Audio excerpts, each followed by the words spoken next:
David and I would like to talk now about the importance of Quaker values in the life of our organizations.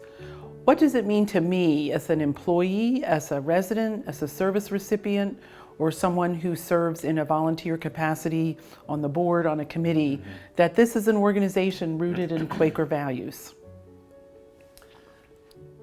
And there are a number of ways that we could talk about these, the impact of the values, but I think it's important to remember that all of those that we're going to be talking about here in the next few minutes are really rooted in our Quaker testimonies.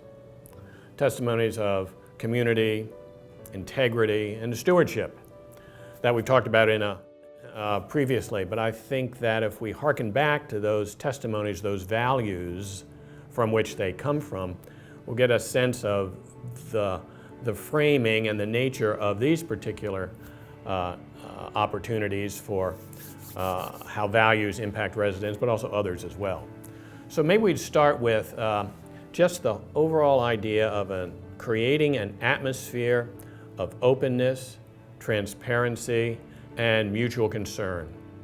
Mutual concern between and among the various constituents in the community, a willingness to listen deeply about concerns, about issues to each other, and an openness to recognize that the truth or an idea or the answer can come from anyone.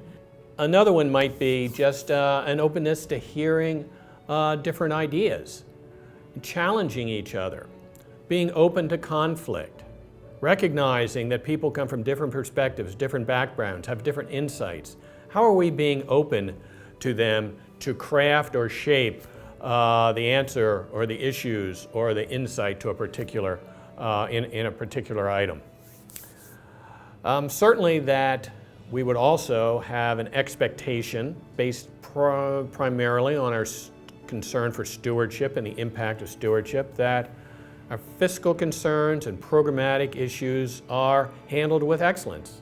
Again, handled with transparency, that we're open to sharing the financial elements of the community in a broad way, talk about the realities of them, and also, as we're talking about programmatic opportunities, how are we challenging ourselves to be excellent in all of those areas, as well as sharing new ideas, new insights, and new opportunities for the community at large.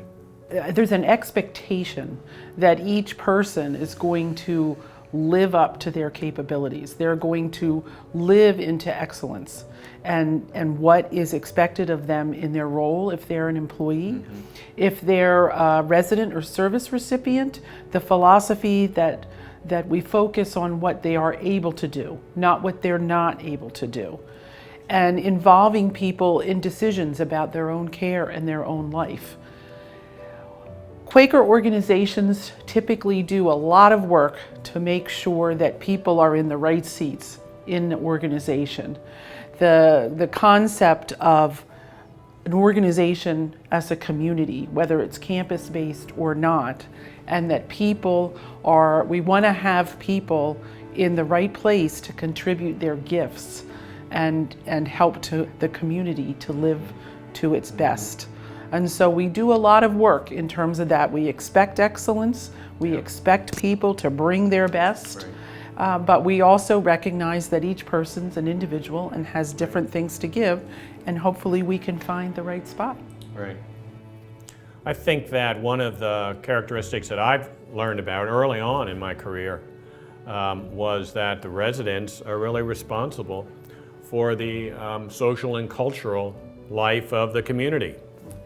That they're, in most of our communities, not all, but most of our communities, that's still the case. Residents establish dozens and dozens of committees to sort of oversee the different aspects of the social and cultural life of the community. And that way, that each community, and in many ways, is distinct. Each has its own individual personality.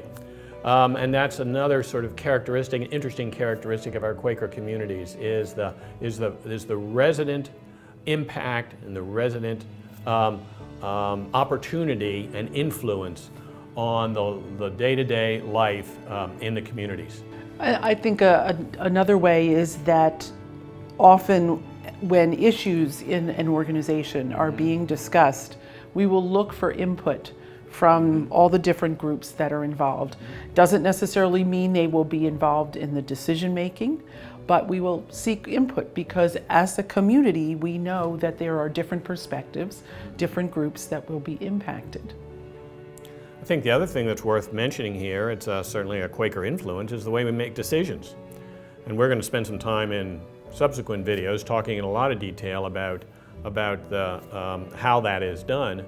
But I think it fits here and to know that it's the Quakers and the Quaker decision-making approach is one that we use as foundational for the way that we make decisions. In that decision making, I just said about getting input and perspectives, but one of the things that is important to be emphasized is it doesn't mean everyone is involved in making the final decision.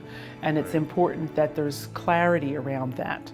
But again, the idea that we may seek perspectives and input from a lot of different angles, it resonates and comes from our values. Right.